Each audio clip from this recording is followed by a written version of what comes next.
The B tag, or bold tag, renders the text in bold-faced font on your web page.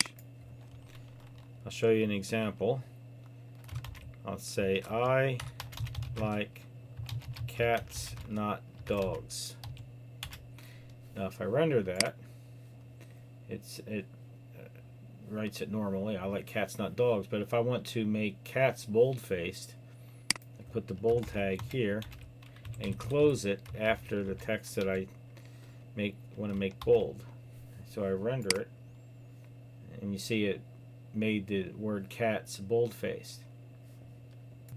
All the text between the opening bold tag and closing bold tag is affected by that tag.